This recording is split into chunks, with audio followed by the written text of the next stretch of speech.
मित्रांनो, आज मी तुम्हाला real estate base mutual fund याच्यामध्ये बेटर इन्व्हेस्टमेंट ऑप्शन काय आहे हे तुम्हाला आज या व्हिडिओमध्ये मी सांगणार आहे. First of all real estate आणि म्युच्युअल फंडचा डिफरन्स सांगतो. रिअल इस्टेटमध्ये लिक्विडिटी नसते आणि म्युच्युअल फंडमध्ये लिक्विडिटी असते. लिक्विडिटी म्हणजे काय? तुम्ही फ्लॅट घेता किंवा प्रॉपर्टी घेता, ती लगेच तुम्हाला सेल आउट करता येत नाही.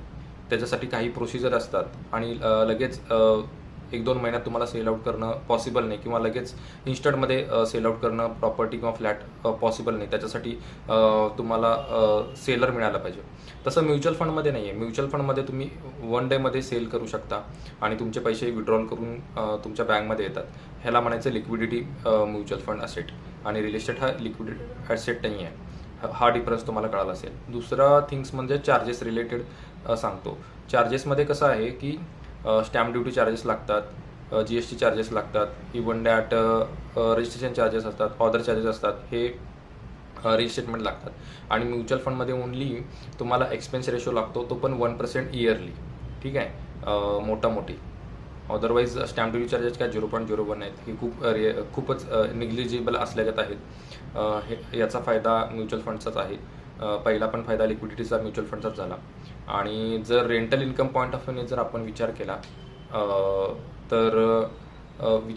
तर आपण जर फ्लॅट घेतला किंवा प्रॉपर्टी घेतली तर रेंटल इन्कमच्या पॉईंट ऑफ व्ह्यूने आपल्याला ओन्ली 4% रेंटल इन्कम मिळतं, ते पण विदाऊट मेंटेनन्स रिअल इस्टेटमध्ये. आणि जर मेंटेनन्स कन्सिडर केला तर ओन्ली 2.5% आपल्याला रिटर्न मिळतो रेंटल इन्कम. पण म्युच्युअल फंडमध्ये तसं नाही आहे. म्युच्युअल फंडमध्ये कसं आहे, जर तुमच्याकडे 50 लाख रुपये असतील तर तुम्हाला इन्व्हेस्टमेंट पर्पज रेंटल इन्कम हवा आहे, म्हणजे पर मंथ इन्कम हवा आहे, तर तुम्ही त्याच्यातून 50 लाखामधून 30,000 रुपये पर मंथ विड्रॉल करू शकता. असंच आपण 10 वर्ष जर कॅल्क्युलेशन करत गेलो, 30,000 विड्रॉल करत गेलो तर आपले 1 कोटी रुपये शिल्लक राहतात विड्रॉल करून 36 लाख रुपये. कारण निफ्टीनं आत्तापर्यंत 13% म्हणजे 13% CAGR दिलेलं आहे.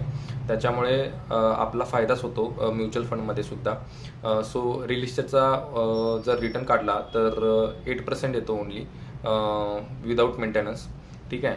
आणि जर तुम्ही विचार करताय की बाबा real estate investment point of व्ह्यूने चांगला आहे, तर हे बेटर ॲडवाईज नाही आहे माझं. Mutual fund is the best option for you आणि सगळ्यांसाठी बेटर ऑप्शन आहे. कारण कसं आहे, त्याच्यामध्ये मेंटेनन्स जातो, चार्जेस जातात, जे की मी तुम्हाला मगाशी सांगितले आहेत चार्जेस सगळे.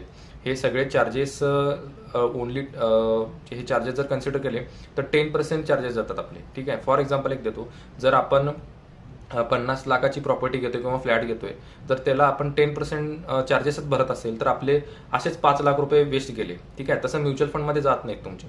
म्हणून मी ऑलवेज सांगण्याचा प्रयत्न करतोय की तुम्हाला जर इन्व्हेस्टमेंट करायचीच आहे तर रिअल इस्टेट घेण्यापेक्षा किंवा फ्लॅट घेण्यापेक्षा किंवा प्रॉपर्टी घेण्यापेक्षा mutual fund is the best option for you. कारण कसं आहे, ह्याच्यामध्ये एवढे चार्जेस कट होत नाहीत, परत मेंटेनन्स लागत नाही, काय नाही, लिक्विड ॲसेट आहे, कधीही पैसे विड्रॉल करू शकतो आणि आपल्याला 13% CAGR मिळू शकतो. जर आपण 20-30 वर्ष काढले तर काही म्युच्युअल फंड्समध्ये 20% रिटर्न्स दिलेले आहेत. त्याच्यामुळे मला असं वाटतं की हे बेटर ऑप्शन आहे आपल्यासाठी. आणि ह्या ज्या कॅल्क्युलेशनच्या इमेजेस आहेत, मी तुम्हाला हे बोलताना मी मध्ये दाखवेन तुम्हाला की रिअल इस्टेट बेस्ड म्युच्युअल फंडमध्ये काय डिफरन्स आहे आणि का म्युच्युअल फंड हा बेटर इन्व्हेस्टमेंट ऑप्शन आहे आपल्यासाठी. हे बेटर ॲडवाईस का आहे माझं, हे तुम्हाला त्या इमेजेसमधून समजत जाईल. ठीक आहे. हे मी इमेजेस दोन्ही पण एक SWBची इमेज दाखवेन तुम्हाला 50 लाखाची, की का आपले 1 कोटी रुपये राहतात आणि रिअल इस्टेटमध्ये का राहत नाहीत आपल्याकडे. परत डिफरन्सचे पण इमेजेस मी दाखवेन. ठीक आहे. आणि अशाच फायनान्शियल टिप्ससाठी तुम्ही माझं चॅनल सबस्क्राईब करू शकता. माझं चॅनलचं नाव आहे म्युच्युअल फंड विथ अमित. तिथे जाऊन तुम्ही सबस्क्राईब करा. तुमच्या फॅमिली मेंबर्सना, फ्रेंड्सना, रिलेटिव्सना हे चॅनल शेअर करा आणि चॅनल माझं सबस्क्राईब करा. आणि ह्या व्हिडिओला कमेंट करा की तुमचं ॲडवाईस काय आहे. तुमच्याकडे काही ऑप्शन्स असतील तर सांगा मला. रिअल इस्टेट बेटर आहे की म्युच्युअल फंड बेटर आहे. जर तुम्हाला कोणतं बेटर वाटतं ते मला कमेंट करून कळवा. जर रिअल इस्टेट वाटलं तर रिअल इस्टेट कमेंट करा. जर म्युच्युअल फंड वाटलं तर म्युच्युअल फंड कमेंट करा. ठीक आहे. माझं ॲडवाईस हेच असेल की बाबा mutual fund is the best option for everyone investment point of व्ह्यूने. हे मला तुम्हाला या व्हिडिओमधून सांगायचं होतं. आणि आत्ता कसं आहे की खूप मोठी अपॉर्च्युनिटी आहे मार्केटमध्ये इन्व्हेस्टमेंट करण्याची. SIP टॉपअप करायची, SIP स्टेपअप करायची, SIP नवीन करायची किंवा लमसम अमाऊंट इन्व्हेस्टमेंट करण्याची खूप मोठी बिग अपॉर्च्युनिटी मिळत आहे. आणि ही तुम्ही बिग अपॉर्च्युनिटी मिस करू नका. मला असं वाटतं जर तुम्हाला म्युच्युअल फंड जर्नी स्टार्ट करायची आहे, जनरेशनल वेल्थ क्रिएट करायची आहे, तुम्हाला फायनान्शियली फ्री व्हायचं आहे किंवा फायनान्शियली स्टेबल व्हायचं आहे, तुमचे मुलाबाळांसाठी इन्व्हेस्टमेंट करायची आहे, तुम्हाला वेल्थ क्रिएट करायची आहे, तुमचे प्रत्येक जे फायनान्शियल गोल अचीव करायचे आहेत, त्यासाठी तुम्ही मला as soon as possible contact करू शकता. अजून माझ्याकडे खूप सारे रिअल इस्टेट म्युच्युअल फंडचे खूप सारे हे आहेत, काय म्हणतात, टिप्स आहेत, ट्रिक्स आहेत. त्याच्या पर्पज तुम्ही मला कॉन्टॅक्ट करू शकता. आणि आपण जेव्हा फ्लॅट घेण्याचा विचार करतो किंवा प्रॉपर्टी घेण्याचा विचार करतो तर होम लोन काढून आपण ती प्रॉपर्टी किंवा घर घेण्याचा विचार करतो. आणि त्याच्यामुळेच आणि जरा रिअल इस्टेटचा जो प्रॉपर्टीचा इन्कम आहे तो खूप कमी होतो आणि आपला लॉसच होतो मोस्टली. त्यामुळे मी ऑलवेज सांगण्याचा प्रयत्न करतोय की EMI जिंदगी जगू नका, EMI करण्याच्या भानगडीत पडू नका. गप्प रेंटवर राहावा किंवा ऑलरेडी घर असेल तर त्याच्यामध्येच राहावा आणि इन्व्हेस्टमेंट करून म्युच्युअल फंडमध्ये तुम्ही पैसे मिळवू शकता. खूप कंपाऊंडिंग मिळवू शकता. कंपाऊंडिंगची मॅक्झिम हे लगेच मिळत नाही, त्यामुळे तुम्हाला आफ्टर 10 इयर्सच मिळतं. हे तुम्हाला मी सांगण्याचा प्रयत्न करतोय. पेशन्स ठेवा, कन्सिस्टन्सी ठेवा.